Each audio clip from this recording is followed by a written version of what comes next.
오늘의 말씀은 마가복음 4장입니다. 1절에서 20절까지만 읽겠습니다. 예수께서 다시 바닷가에서 가르치시니 큰 무리가 모여들거늘 예수께서 바다에 떠 있는 배에 올라 앉으시고 무리는 바닷가 육지에 있더라.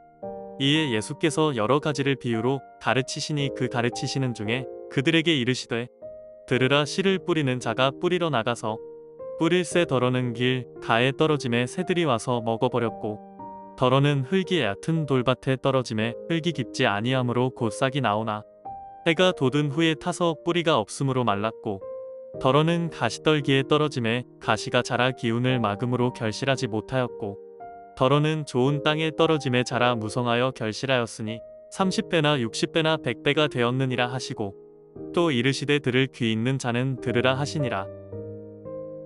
여러분, 사람의 문제는요, 마음에 달려 있어요. 우리가 어떠한 마음을 가지냐에 따라 우리의 문제의 결과가 달라집니다. 여러분, 우리 신앙생활도 마찬가지입니다. 우리가 어떠한 마음으로 우리가 예배하느냐, 이것에 따라 우리의 예배의 결과가 달라지는 겁니다. 여러분, 오늘 본문이 바로 이러한 말씀을 전하고 있는데요. 여러분, 오늘 본문은 예수님이 비유로 말씀을 전하시는 말씀입니다. 그렇다면 왜 예수님께서 비유를 사용하셔서 하나님의 말씀을 지금 전하시는 걸까요? 그 이유는 첫 번째로 예수님께서 하나님의 말씀을 더욱 친숙하게 전하시기 위함인 거예요. 어려운 말씀을 쉽게 일상생활에서 접하는 친숙한 것들로 비유로 들어서 말씀을 전하실 때 그 말씀이 더욱 사람들에게 잘 이해가 되기 때문인 겁니다. 그리고 두 번째로 게으르거나 완악해서 보려고 하지 않는 자들에게 진리를 감추기 위함인 거예요. 그래서 관심을 가지지 않는다면 이 하나님의 말씀을 이해할 수가 없는 거죠. 그리고 오늘 예수님께서 비유로 말씀을 전하시는데 그 첫 번째 비유가 4가지 땅에 떨어진 씨의 비유라는 거예요. 그리고 이 말씀은 우리 마음에 관한 말씀이라는 거죠. 여러분, 우리가 이 말씀을 함께 살펴보고자 하는데요. 오늘 본문 3절 말씀을 보면 씨를 뿌리는 자가 나옵니다. 그리고 그 씨가 4가지 밭에 뿌려지게 되었다라는 거예요. 그리고 여기서 나오는 씨는 무엇을 의미하는 것이냐면 하나님의 말씀을 의미하는 겁니다. 그리고 오늘 본문에서 나오는 밭은 우리의 마음을 의미하는 거죠. 그리고 우리가 오늘 말씀을 통해 알 수 있는 사실은 무엇이냐면 이 4가지의 밭이 모두 결실을 맺는 밭이 아님을 우리가 알 수 있다는 거예요. 그러니까 분명 동일한 말씀을 듣는데, 그리고 같은 하나님의 말씀인데 누구는 은혜를 받고 누구는 아무런 반응과 은혜를 체험하지 못한다라는 거죠. 여러분, 그렇다면 어떠한 밭이 결실을 맺을 수 있을까요? 여러분, 오늘 본문에는 총 4가지의 밭이 나오는데요. 그리고 첫 번째 밭은 길가에 뿌려진 씨인데, 여러분, 이 길가에 뿌려진 씨는 땅 속에 씨가 묻히지 않는다라는 거예요. 그래서 새들이 날아와서 그 씨를 주워 먹는다라고 그렇게 말하고 있습니다.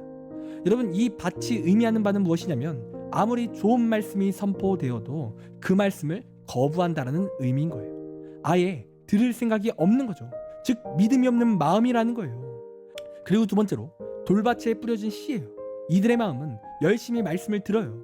그리고 사람들에게 좋은 인상도 받을 수 있습니다. 하지만 열매가 없는 거예요. 왜냐하면 그들의 마음은 오래가지 못하기 때문이라는 겁니다. 그리고 세 번째로 가시떨기에 떨어진 씨입니다. 여러분, 이 가시떨기는 말씀을 잘 들어요. 그리고 금방 열정이 식지도 않습니다. 하지만 가시들이 열매가 자라는 것을 방해한다는 거예요. 그러니까 이러한 가시는 걱정과 염려를 상징하는 겁니다. 그리고 하나님의 말씀을 믿는다고 하지만 내 걱정과 염려 때문에 하나님을 못 믿는 거죠. 그래서 그 밭에는, 그 마음에는 아무런 열매를 맺을 수 없다라는 거예요. 그리고 마지막으로 좋은 밭에 떨어진 씨입니다. 여러분, 이 밭에 떨어진 씨는 열매를 맺는 아주 좋은 밭이에요. 왜냐하면 이러한 밭은 말씀을 거부하지 않고 말씀을 사모하기 때문입니다. 그리고 말씀대로 살려고 하는 그런 열정도 있다라는 거예요. 그리고 하나님의 말씀을 의지하고 간절히 믿는 거죠. 그래서 열매를 맺는데 아무런 방해 요소가 하나도 없다는 거예요. 여러분, 이 4가지 밭 중에 어떠한 밭이 좋은 밭입니까? 바로 좋은 땅이죠. 그 땅에만, 여러분, 그 밭에만 열매가 자라게 되는 거예요. 여러분, 이렇듯 우리의 마음도 이러한 좋은 밭이 되어야 합니다.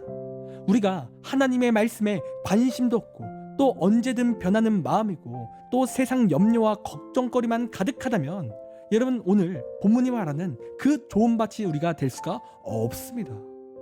여러분, 우리가 반드시 하나님의 말씀을 잘 받는 좋은 밭이 되어야 하는데, 여러분, 그러한 좋은 밭은 언제나 하나님의 말씀을 사모하는 마음이 있다라는 거예요. 여러분, 그리고 하나님의 말씀을 사모한다는 것은 말씀을 의지하고 그 말씀에 순종하며 나아가는 자를 가리키고 있습니다. 여러분, 이 시간 여러분, 우리는 어떠한 마음의 밭을 가지고 계십니까? 혹시 길가의 밭, 돌가, 또 가시 덩굴과 같은 그러한 마음으로 하나님 앞에 예배하며 이 시간 나아가셨습니까? 여러분, 만약에 그러한 밭이셨다면 이 시간 회개하시길 간절히 원합니다. 그리고 이제는 좋은 밭, 언제나 하나님의 말씀을 사모하고 하나님을 의지하는 그러한 마음으로 우리가 살아가기를 간절히 원합니다.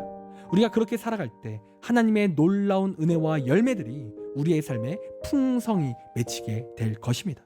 그런 이 시간 우리의 마음을 하나님께 드리며 하나님을 온전히 찬양하며 영광 돌리는 우리의 귀한 삶이 되기를 간절히 원합니다. 기도하겠습니다. 하나님, 우리의 마음의 밭이 하나님의 말씀을 사모하고 하나님을 의지하는 그런 마음의 밭이 되길 간절히 원합니다. 하나님의 은혜를 사모하게 하여 주시옵소서. 하나님의 능력을 사모하게 하여 주시옵소서. 그리하여 하나님을 의지하며 승리할 수 있는 우리가 되게 하여 주시옵소서. 하나님을 영광 돌리는 우리의 삶이 될 수 있도록 함께하여 주시옵소서. 감사합니다. 사랑이 많으신 예수님의 이름으로 기도드립니다. 아멘. 시간 우리 함께 1분 동안 말씀을 생각하며 함께 기도하기 원합니다. 기도하겠습니다.